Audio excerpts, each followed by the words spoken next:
दोनों शादी कर लेते हैं।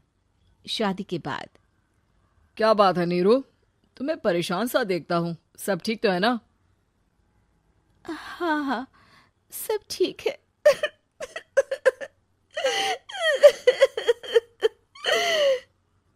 ये कहते कहते ही वो रोने लगती है। अरे क्या हो गया, रो क्यों रही हो?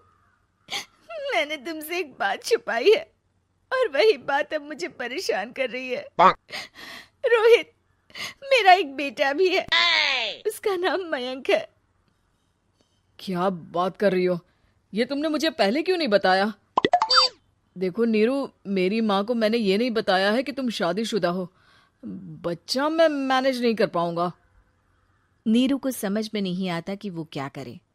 अ, तुम उस बच्चे को अपनी माँ को क्यों नहीं दे देती? नीरू चुपके से माँ को फोन करती है। माँ, क्या मयंक को तुम रख सकती हो? बेटा, मैं राकेश के साथ बात करती हूँ। आखिर घर का बेटा वही है, जो वो बोलेगा। वैसे भी बेटा, तूने जो किया है ना, उसके बाद से पूरा घर तेरी बुराई कर रहा है। मैं भी अब किसी से तेरे लिए लड़ नहीं सकती। राकेश बेटा, नीरू ने तो जो किया बहुत ही बुरा किया, लेकिन मैं सोच रही थी कि क्यों ना मयंक को हम यहाँ ले आए। तभी वनीता बोल पड़ती है। वाह जी, ऐसे कैसे यहाँ ले आए? यहाँ क्या भंडारा भरा है? और जिस बच्चे की माँ ने नहीं सोचा, उसके लिए हम क्यों सोचे? नीरू को एक बार तो अपने बच्चे के बारे में सोचना चाहिए था ना। अरे लेकिन तेरे पास भी तो लड़का नहीं है ना वनीता? माँ, वनीता ठीक बोल रही है। कल को वो बड़ा होकर इसी घर का हिस्सा मांगेगा तो हम क्या करेंगे? माँ कहती भी तो क्या, वो चुप रह जाती है। वहीं नीरू का पहला पति कहता है। माँ, अगर आज भी वो वापस आ जाए तो मैं उसे माफ कर दूंगा। बेटा, गरीबी चीज ही ऐसी है, क्या करेगा। तू तो अब मयंक का सोच। वो बेचारा तो बिना माँ का हो गया। मयंक के खातिर तू दूसरी शादी कर ले बेटा। लोगों के लाख समझाने के बाद नीरू के पहले पति की शादी रिद्धि से हो जाती है, जिसके पहले पति से 2 बच्चे होते हैं। देखो जी, मैंने शादी सिर्फ बच्चे के खातिर की है।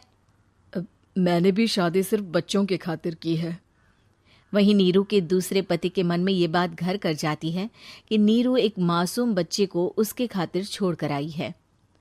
अब देखो नीरू, मुझे लगता है कि जो औरत अपनी कोख का बच्चा छोड़ सकती है, वो तो कुछ भी कर सकती है। कल को तुम्हें मुझसे अच्छा कोई मिल गया तो तुम तो मुझे भी बाय बाय कर दोगी ना। नीरू को अब उसका दूसरा पति ताने देना शुरू कर देता है। तंग आकर नीरू उसके यहाँ से भागकर अपने पहले पति के पास चली जाती है।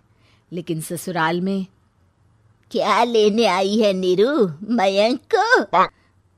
नहीं नहीं सासू माँ, मुझसे गलती हो गई, मुझे माफ कर दीजिए।